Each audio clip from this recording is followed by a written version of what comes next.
Welcome to BeFM Drama, where we turn great works of English literature into gripping radio.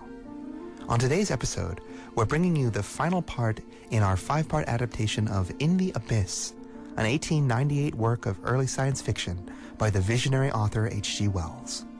The story concerns the exploits of Elstead, an intrepid explorer who has designed a spherical steel submersible capable of surviving the intense pressures of the deepest ocean. With the assistance of a Royal Navy vessel and its crew, Elstead traveled to a point where the ocean floor lay more than 8 kilometers below the waves and set off on his expedition.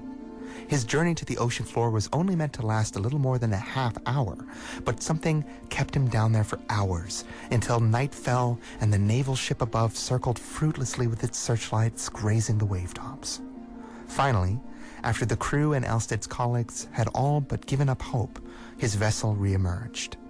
Elstead was barely alive inside, exhausted and overheated, but the moment he regained his senses, he began to tell an incredible story. It's that story that we're listening to now, as he recounts how, after he arrived at the ocean floor, he found himself approached by an alien creature. It appeared almost human-like, capable of speech and tool use and reason, another sentient species on Earth, one that had secretly shared the planet with mankind for millennia, without ever making contact. Our worlds so inaccessible and inhospitable to one another's that we might as well be creatures from quite alien planets. The creatures seem to show Elstead no ill will, but they have taken his vessel and begun towing it over the seabed towards their strange alien city, illuminated by phosphorescence and decorated by bones. Who are these creatures? What do they want with Elstead? And how did he eventually escape again to the surface? Let's find out.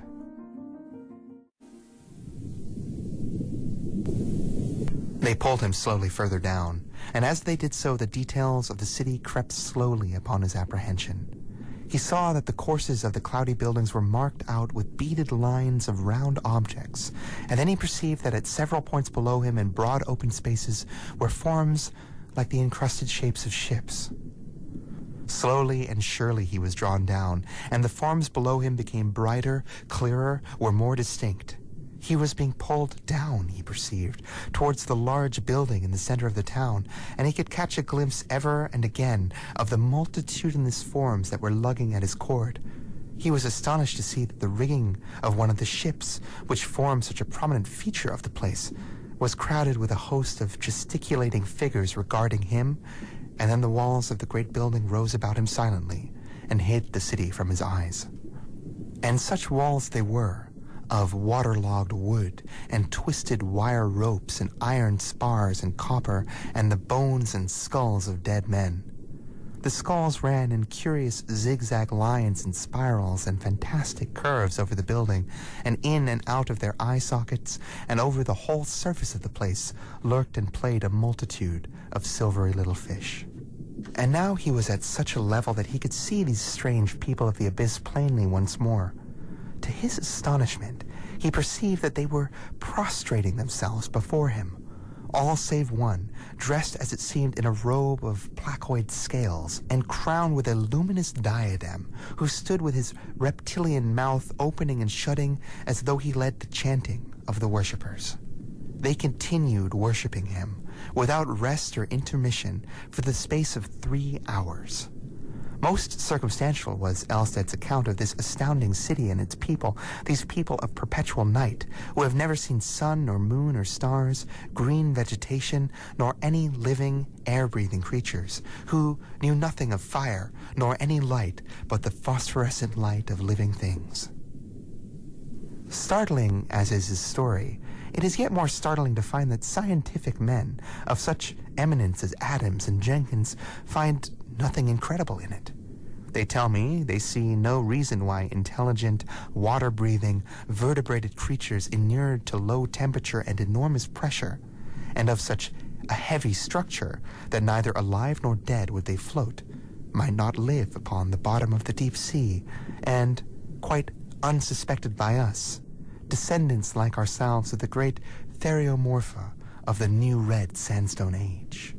We should be known to them, however, as strange meteoric creatures want to fall catastrophically dead out of the mysterious blackness of their watery sky.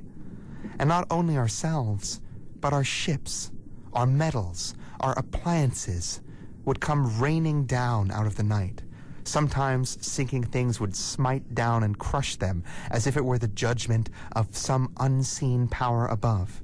And sometimes would come things of the utmost rarity or utility or shapes of inspiring suggestion. One can understand, perhaps, something of their behavior at the descent of a living man, if one thinks of what a primitive people might do to whom an enhaloed, shining creature came suddenly out of the sky.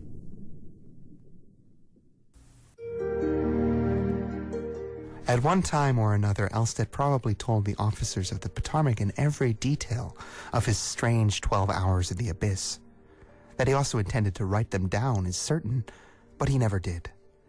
And so, unhappily, we have to piece together the discrepant fragments of his story from the reminiscences of Commander Simmons, Weybridge, Stevens, and the others.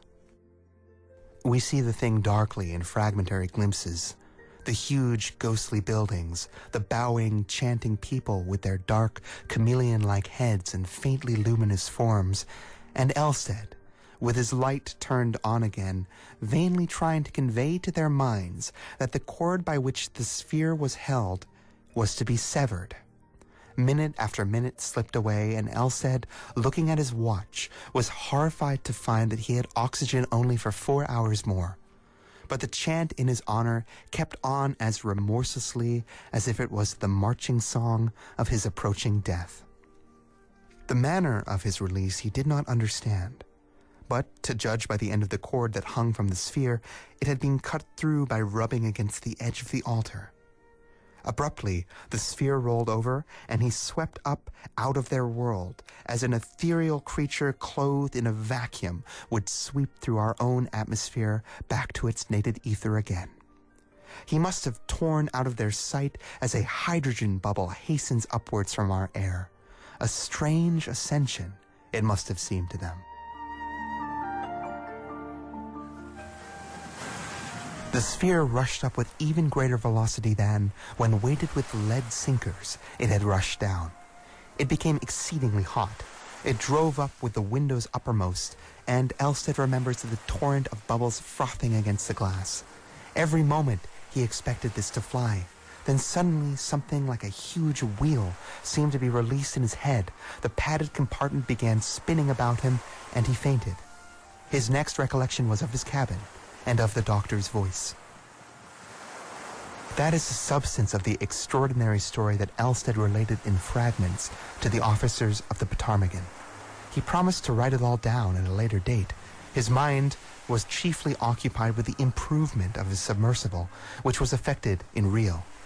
It remains only to tell that on February 2nd, 1896, he made his second descent into the ocean abyss, with the improvements his first experience had suggested. What happened then, we shall probably never know. Elstead never returned. The Potomacan beat about the point of his submersion, seeking him in vain for 13 days. Then she returned to Rio, and the news was telegraphed to his friends. So the matter remains for the present, but it is hardly probable that any further attempts will be made to verify Elstead's strange story of these hitherto unsuspected cities of the deep sea.